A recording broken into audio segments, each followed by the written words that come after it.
जय श्री राधे कृष्णा साथियों, मैं भी कृष्णा ज्ञान सहारा चैनल में आपका स्वागत करती हूँ। कैसे हैं आप? आपके उच्च स्वास्थ्य और सुखद जीवन की मंगल कामना करती हूँ। आपके और अपने इष्ट देवों को कोटि कोटि नमन करते हुए, बड़ों को प्रणाम करते हुए वीडियो प्रारंभ करते हैं। मेरी प्यारी प्यारी बहनों, मेरी बेटियाँ, मेरी सखी सहेलियाँ, करवा चौथ का समय बिल्कुल पास आ गया है। वो एक पर्व जिसका हम पूरे वर्ष इंतजार किया करते हैं, करवा चौथ। पति की दीर्घायु के लिए वर्ष भर में एक ऐसा महत्वपूर्ण त्यौहार है जिसे पूरे देश में महिलाएं बड़े हर्षोल्लास के साथ मनाती हैं। लेकिन कभी कभी हमारा मन थोड़ा सा चिंतित हो जाता है, किस अवस्था में, यदि हमारा टाइम वो पीरियड का हो जिस समय हमें ये पवित्र और पावन पर्व मनाना है, व्रत रखना है, पूजा करनी है, या हम गर्भावस्था से गुजर रहे हों। तो उन दोनों अवस्थाओं में हमारे मन में सिर्फ एक चिंता हो जाती है कि हम किस प्रकार से पूजा करें, व्रत करें, करें या ना करें, और यदि करें तो क्या हमें उसका पूरा फल मिलेगा। हम पूजा किस प्रकार करें, कुछ खाएं, कुछ पिएं या ना पिएं। बड़े सारे क्वेश्चंस जो हैं वो आपके दिमाग में चलते रहते हैं, जो एक चिंता का कारण बन जाते हैं।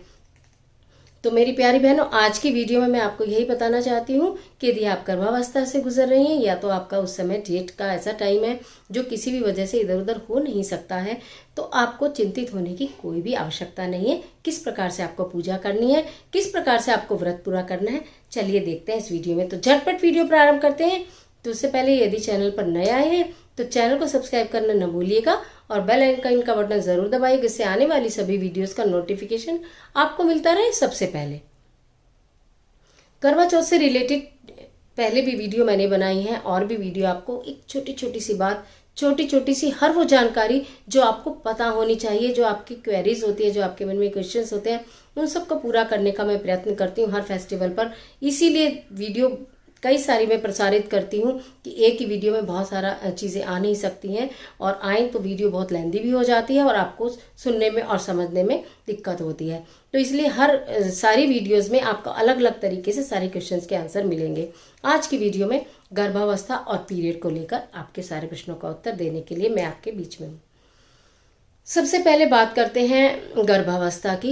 यदि आप गर्भावस्था के किसी भी महीने के दौर से गुजर रही हैं तो आपने अपने डॉक्टर से परामर्श कर लिया होगा, नहीं तो आप अपने डॉक्टर से पूछ लीजिएगा कि कोई कॉम्प्लिकेशन तो नहीं है। सबसे पहली बात ये याद रखिए कि व्रत तो आपको रखना है, पूरे साल का व्रत है। यदि आप नहीं रखेंगे आपका मन शंकाओं से घिर जाएगा, तो व्रत तो आपको रखना है। सरगी आपके यहाँ यदि खाई जाती है शादी के पहले वर्ष में, जैसा भी आपके परिवार में आपके सासू माँ ने कराया होगा, जैसा भी चीज़ें आपसे कराई होंगी वो तो आप करिएगा ही। मैं समझती हूँ अब तो काफ़ी हद तक सब लोग सरगी खाने की परंपरा है, तो आप सरगी अवश्य खाइएगा। यदि नहीं खिलाई गई है अभी तक भी, तो आप अपने जो आपके घर के बड़े हैं, मदर इन लॉ हैं या किसी सिस्टर इन लॉ हैं, किसी से भी पूछ के इस कार्य को आप कर सकती हैं।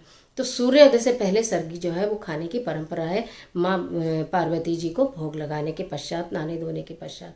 तो आप खा लीजिएगा जो भी हो, लेकिन कोई भी ऐसा गरिष्ठ पदार्थ न खाइएगा जिससे कि आपको बार बार प्यास लगे। आप अपने लिए बीच बीच में जूस इत्यादि ले सकती हैं थोड़े थोड़े समय के अंतराल से। ऐसा ना हो डिहाइड्रेशन हो जाए या आपको पानी की कमी के कारण आपको या आपके बेबी को कोई प्रॉब्लम हो। तो इसलिए इन चीज़ों का ध्यान आपको रखते हुए व्रत को रखना है। माँ सबको देखने वाली है, सबको समझने वाली है, चिंता मन में बिल्कुल मत रखिएगा। आपका व्रत अवश्य पूर्ण होगा। माता पार्वती आपके व्रत को जरूर स्वीकार करेंगे, आपके पति की दीर्घायु होगी, आपका व्रत सफल होगा। लेकिन आप व्रत को पूरे इत्मीनान से ऐसे रखिएगा, बहुत ज़्यादा वर्कलोड आप त्यौहार के दिन मत लीजिएगा। बीच बीच में थोड़ा थोड़ा रेस्ट कीजिएगा, और जब भी संभव हो आप लिक्विड बीच बीच में लेते रहिएगा। यदि आपके परिवार में आपके बड़े लोगों ने पहले ही के साल आपको कुछ खिला दिया, आजकल की बच्चियों को बड़े लोग खिला देते हैं फ्रूट वगैरह, तो फिर तो आप वो भी खा सकती हैं। वो भी खा के अपने व्रत को इस तरह से पूर्ण कीजिए। पति का साथ बना के रखिएगा, और फिर अपने व्रत को पूर्ण करते हुए चंद्रमा को जल दे के पति के दर्शन करके और पति के पाँव छू के आशीर्वाद लीजिएगा, अपने बड़ों को पाँव छू के आशीर्वाद लीजिएगा, आपका व्रत पूर्ण हो जाएगा। अब चलते हैं कि यदि आप पीरियड से हैं, यदि सिर्फ एक ही दिन की बात है और आपने पहले कभी इस तरह की कोई मेडिसिन ली है, तो एक टेबलेट आती है, आप वो लेके इस दिन को टेबलेट से अवॉइड कर सकती हैं। एक तो ये समाधान है। और यदि ऐसा कभी नहीं किया है और ऐसा आप करना नहीं चाहती हैं तो बिल्कुल मत करिए। फिर भी चिंता की कोई बात नहीं, व्रत आपको अवश्य रखना है। किसी शास्त्र में भी पीरियड में व्रत रखना वर्जित नहीं बताया गया है। आपने यदि मेरी एक वीडियो देखी होगी जो मैंने पीरियड पर ही पूरी वीडियो बनाई थी, पूरा मैंने शास्त्रीय प्रमाण उसमें दिया था कि हमारे शास्त्र क्या कहते हैं, आखिर ये जो हम महिलाओं के साथ है ये समस्या आखिर है क्या। इसमें कोई आप अपवित्र अछूत नहीं हो जाती हैं, इस बात को आप ध्यान रखिएगा। तो व्रत आप रखिएगा, प्रातःकाल नहा धोकर स्नान कीजिएगा, स्वच्छ वस्त्र धारण कीजिएगा और अपने अपने व्रत को संकल्प लेके माँ गौरा के सामने अंदर अंदर धारण कीजिएगा। संकल्प लेने के लिए आपको पूजा जो करनी है सारी मानसिक पूजा करनी है। मानसिक पूजा कीजिएगा, माँ गौरा के समक्ष खड़े होकर आंख बंद करके संकल्प लीजिएगा कि हे माँ गौरा, मैं किसी भी स्थिति में हूँ, किसी भी परिस्थिति में हूँ, मैं आपके सामने हूँ, मैं आज व्रत का संकल्प लेती हूँ, मेरे व्रत को पूर्ण करने में मेरी मदद करना। जब हम हर काम में अपने साथ ईश्वर को ले लेते हैं ना, तो भगवान को हमारा वो कार्य पूरा करना ही पड़ता है। भगवान को हमेशा साथ लेके चलिएगा। इस तरह से व्रत रखिए, पूरे दिन उल्लास पूर्वक आप 16 श्रृंगार कीजिए, व्रत कीजिए जिस तरह से आपके परिवार में होता आया है। यदि बीच में कुछ खाने पीने की परंपरा है, फ्रूट आदि, तो वो लीजिए, नहीं है तो कोई बात नहीं, इसमें आपकी कोई ऐसी समस्या नहीं है कि आपको कुछ एक्स्ट्रा लेना है।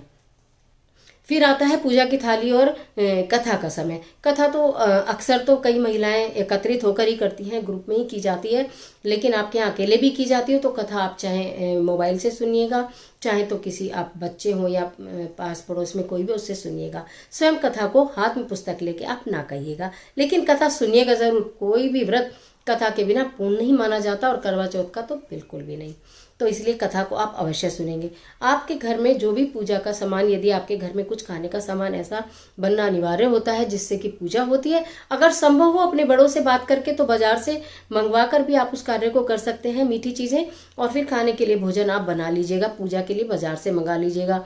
यदि कोई ऐसी परंपरा है कि घर में ही बनना है, तो फिर घर का कोई भी बड़ा हो या कोई भी आपके बिल्कुल भी कोई नहीं है, तो आपकी जो फ्रेंड सर्कल होगा या आस पड़ोस होगा, सब इस समय में मदद करती हैं। तो पूजा का थोड़ा सा सामान उनसे बनवाइएगा और बाकी कार्य फिर आप स्वयं कर लीजिएगा।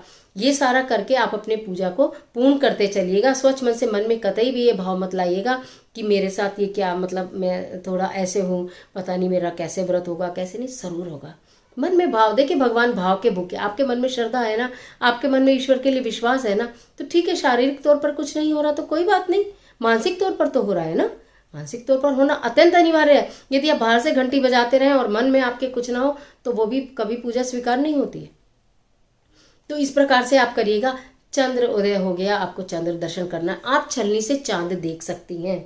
आप छलनी से चांद देखिए, छलनी में अपने पति का मुख देखिए, उनके चरण स्पर्श कीजिए, व्रत को पूर्ण कीजिए। लेकिन जो चंद्रमा को जल अर्घ देना है, वो आपके घर में कोई भी है, बड़ा है, छोटा है, बच्चे हैं, उनसे दिलवाइए, और नहीं तो फिर आपके पति दें।